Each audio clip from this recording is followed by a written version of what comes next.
Good morning students. आज हम discuss करने वाले हैं इलेक्ट्रिक सर्किट के काफी इंपॉर्टेंट टॉपिक को, जिसको हम बोलते हैं सर्किट थ्योरम का। जो इम्पोर्टेंट टॉपिक है उसमें आते हैं आपके mesh analysis, node analysis, star delta conversion, और आता है आपका इसमें नॉर्टन्स, थेवेनिन्स, सुपरपोजिशन और रेसिप्रोसिटी। कई सारे थ्योरम्स हैं जो आपके इस टॉपिक में कवर हो, मतलब जो नेटवर्क एनालिसिस है इसमें कवर होते हैं। लेकिन जो सबसे बेसिक टॉपिक होता है वो होता है मेश एनालिसिस, जिसमें कि सिंपली हम इसमें ओम्स लॉ को अप्लाई करके सर्किट को सॉल्व कर सकते हैं।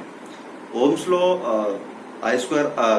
We equal to I R simple एक फॉर्मूला है, जैसा कि आप लोगों ने पहले पढ़ ही लिया है। उसको हम सिंपली अप्लाई करेंगे। एक देखते हैं कैसे अप्लाई करते हैं, फिर उसके बाद आपको डिटेल में मैं लिखता जाऊंगा और आपको बताता जाऊंगा। सबसे पहले बात करते हैं मेश एनालिसिस की।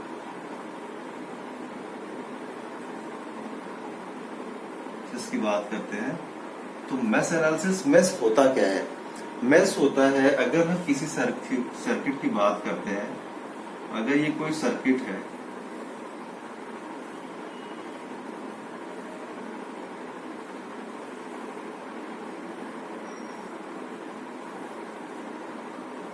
मैंने यहाँ पे सिंपल एक सर्किट ली है जिसमें दो सोर्सेज अवेलेबल है और तीन रेजिस्टेंस एलिमेंट्स यहाँ पे अवेलेबल है। इसको हम, इसका नाम रखते हैं V1, इसका नाम रखते हैं V2, इसका नाम रखते हैं R1, इसका नाम रखते हैं R2, इसका नाम रखते हैं R3। दोस्तों आपने देखा, अब मैं इसी सर्किट के थ्रू बताने वाला हूं कि कितने टाइप के इसमें मेश एनालिसिस बताऊंगा और नोड एनालिसिस बताऊंगा।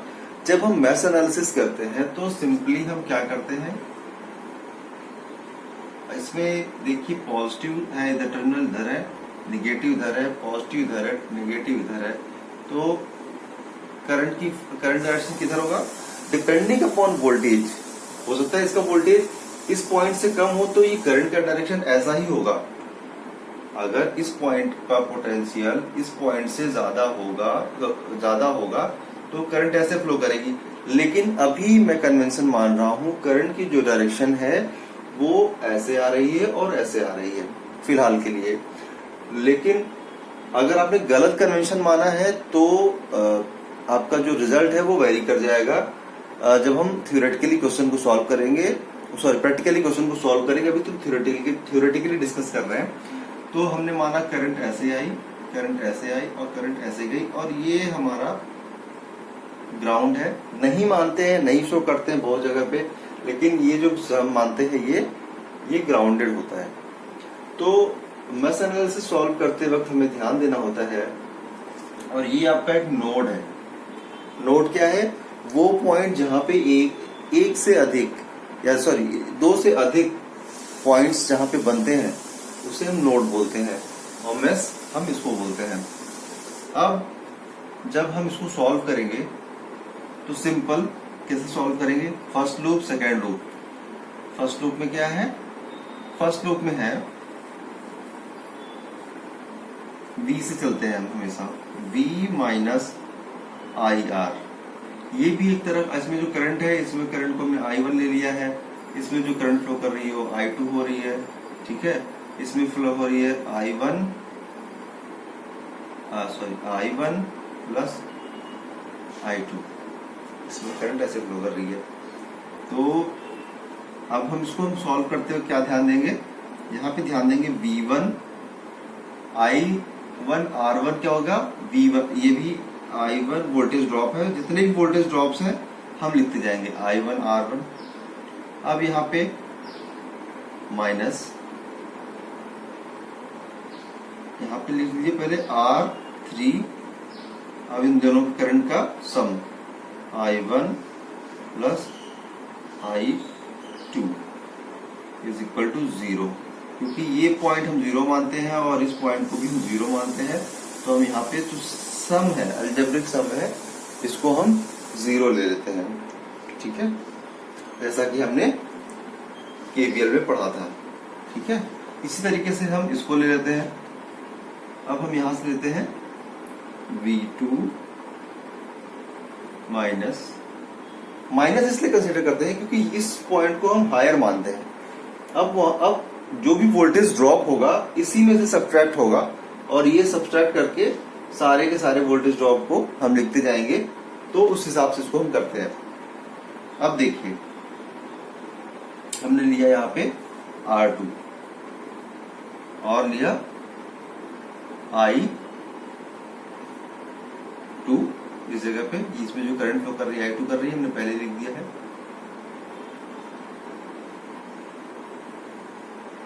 अब हमने यहाँ पे लिखा, जब इसका वोल्टेज ड्रॉप लिखेंगे, इसका वोल्टेज ड्रॉप लिखा तो क्या हो जाएगा R3 I1 प्लस I2, ठीक है, इज इक्वल टू 0। अगेन यहाँ पे ये 0 हो जाएगा। तो आप मेश एनालिसिस करते वक्त इस तरह से फॉलो करेंगे। ये यहां तक रहा आपका मेश एनालिसिस,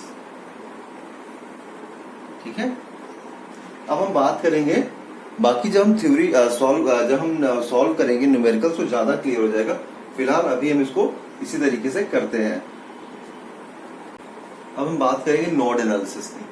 नोड एनालिसिस में क्या होता है कि इसमें जितनी भी करंट्स हैं हम उसको काउंट करते हैं और फिर उनके ड्रॉप्स को काउंट करते हैं, वोल्टेज ड्रॉप्स को, फिर हम इसको सॉल्व कर लेते हैं। देखते हैं कैसे होता है ये। एक वोल्टेज सोर्स हमारे पास ये है, दूसरा वोल्टेज सोर्स ये है और एक पॉइंट ये है, इसका भी एक पोटेंशियल होगा नोड का। इसी नोड पे एनालिसिस करते हैं। अब हम मान के चलते हैं जितनी इनकमिंग है, अब ये जो एग्जांपल होता है ये केसीएल का होता है, करंट किरचॉफ्स करंट लॉ का। किरचॉफ्स करंट लॉ में क्या है, sum of all currents at any node is equal to 0 because some currents are incoming and some currents are outgoing. So इसकी जगह पे कोई करंट का जो वैल्यू है एग्जिस्ट नहीं करता है, सारे के सारे डिस्ट्रीब्यूट हो जाते हैं। तो यहां पे लगता है केसीएल। अब केसीएल कैसे लगता है, ये वाला एग्जांपल था, this is the example of KVL. क्यों? क्योंकि sum of all voltage sources voltage drops in a loop is equal to 0. Sum of all voltage source, algebraic sum means when we calculating something it will be come with the sign, इस sign के साथ आएगा। तो यहाँ पे हम बात करते हैं all voltage sources, algebraic sum of all voltage sources and voltage drops is equal to 0। ये आपका केवीएल था। अब हम केसीएल की बात करते हैं। ये है नोड एनालिसिस, नोड एनालिसिस। ये जो किस प्रिंसिपल पे काम करता है, ये काम करता है हमारा केसीएल पे काम करता है, ठीक है। अब हम इसी को एग्जांपल लेते हैं और हम मान के चल रहे हैं ये मेरा नोड है, इसका कुछ वोल्टेज है VA। ये कोई नोड A है, इसका वोल्टेज VA है। अब VA इज इक्वल टू क्या हो जाएगा,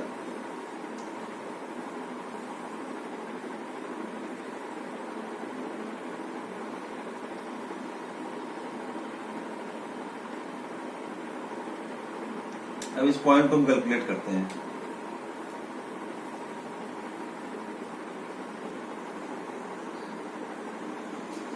अब ये एग्जांपल केसीएल का है तो हम सबसे पहले करंट पे ध्यान देंगे। इस पॉइंट पे करंट्स कितनी है, इनकमिंग करंट्स कितनी है, आउटगोइंग करंट है कितनी है। इनकमिंग को एक तरफ लिखते हैं और आउटगोइंग एक तरफ लिखते हैं, ठीक है।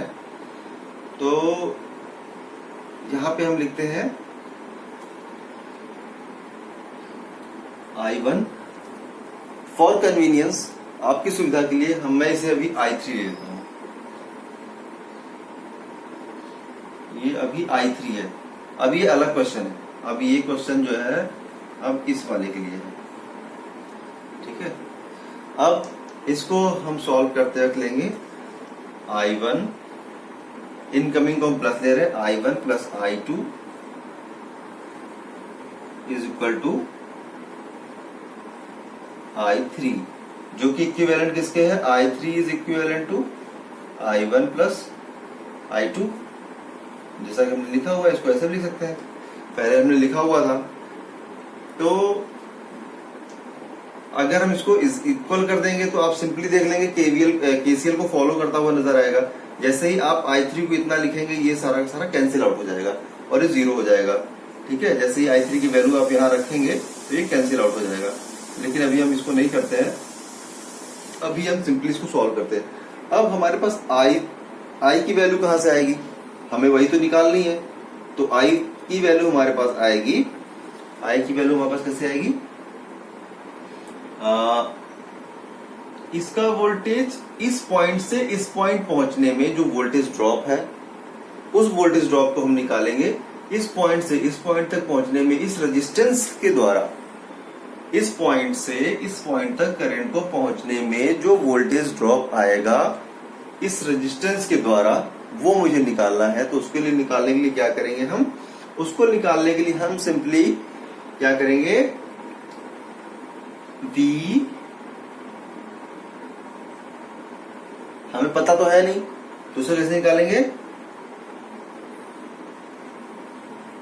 V1 minus VA divided by R1।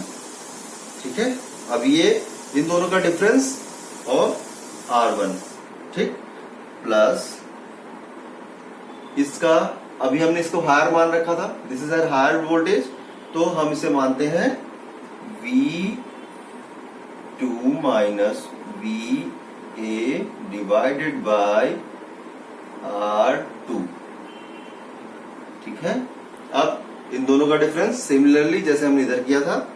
अब I3 की वैल्यू निकालने के लिए क्या करेंगे, I3 की वैल्यू निकालने के लिए हम क्या करेंगे, यहाँ पे V अब इस जगह पे यहां थोड़ा सा डिफरेंस आ जाएगा क्योंकि अब हम इसे जीरो पोटेंशियल मानते हैं अर्थ को, तो जीरो से हमेशा ये ज्यादा ही रहेगा। किसी स्पेसिफिक केस में डिफरेंस हो सकता है लेकिन मोस्टली ज्यादा ही रहेगा। क्यों, अगर ये पॉइंट माइनस वोल्ट दे रहा होगा, निगेटिव में -5 दे रहा होगा, तो this potential will be higher than that. Okay, तो हम यहाँ पे बात करते हैं और लिखते हैं VA माइनस 0 बाय R3।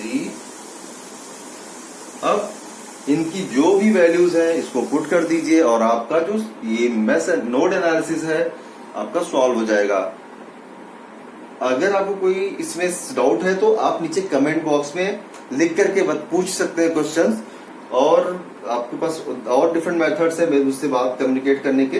फिलहाल अभी आप कमेंट बॉक्स में मुझ पर कमेंट करके क्वेश्चन के में जो डाउट है वो पूछिए, और भी बहुत कुछ जो भी लाइक सब्सक्राइब कमेंट है वो भी कर सकते हैं। तो ये सारी चीजें आपको समझ में आ गई होंगी मुझे लगता है। तो ये रहा आपका मेश एनालिसिस जो बहुत बेसिक है, और ये रहा नोड एनालिसिस, ये केवीएल पे काम करता है और ये केसीएल पे काम करता है। तो आई होप कि आपको ये सारे टॉपिक क्लियर हो गए होंगे। अब हम आगे अपने इसी लेक्चर में कवर करेंगे इससे रिलेटेड न्यूमेरिकल।